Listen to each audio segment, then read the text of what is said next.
Si Nico Dax, pinagtanggol ang pinayan ni Vice Ganda na si Axel. Ito ang kanyang post. Yan, kung makikita nyo, naka-experience din talaga siya sa pamamaya ni Vice Gandang Panot na mahilig pumatol sa issue. Pero na-delete niya yung post niya dahil utos ng kanyang manager. Ito ang paliwanag niya. Yan, kung makikita nyo, naglabas lang siya ng saloobin sa unang post niya at hindi siya nagsisi ipagtanggol ang ibang tao. Good yan, Nico. Tama lang ginawa mo.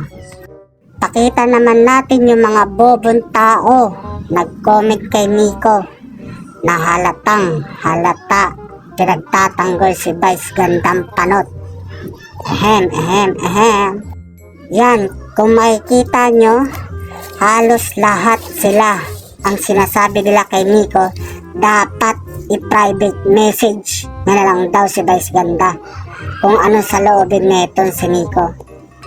Nico, ako nang bahala sumagot sa mga bobo na to. Mga fans siguro ni Vice Panot ito eh. Unang-una sa lahat, nakaranas din si Nico ng pamamaya sa on national TV at hindi sa private message. Tandaan yan. At pinagtanggol din ni Nico ang pinaya ni Vice Panot sa on national TV na si Alex. Buti nga sa social media lang naglabas ng saloobin si Nico, hindi sa national TV. Todo tanggol kayo sa idol ng Panot ha. Si Nico nagpatunay kung gaano kapangit ugali ni Vice Panot sa on national TV.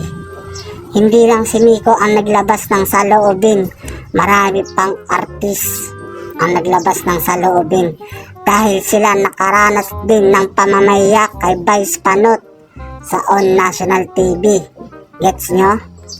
Kanya-kanya na sila naglabas ng saloobin base sa na-experience nilang pamamaya galing kay Vice Panot. Yung fans naman ni Vice Panot, todo tanggol sa kanya. Kahit mali na ginagawa ng idol nila, mga bobo din talaga. Diba?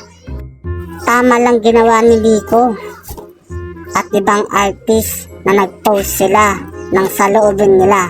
Buti nga post lang eh, hindi national TV, diba? Kasi itong mga bobong fans ni Vice Panot, bash daw ginagawa nila Nico sa idol nilang Vice Panot. Ang masasabi ko lang sa mga nagtatanggol kay Vice Panot, mga bobo kayo. Okay? Hindi bash yun. Katotohanan lang yung post nila. At marami din nakakakita talaga kung gaano kalakas magpaya si Vice Panot sa on national TV.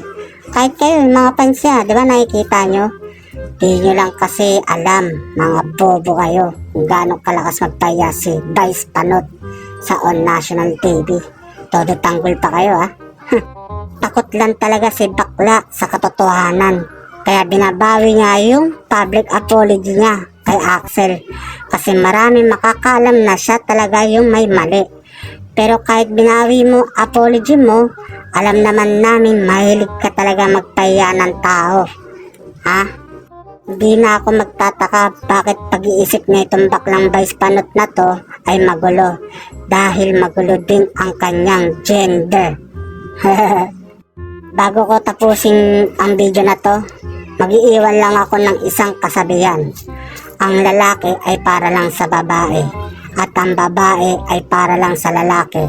At ikaw, lalaki, kapag pumatol sa isang baklang mayaman para lang makaahon sa kahirapan, ang kasabihan dyan, makapal ang iyong muka at matibay ang iyong sikmura.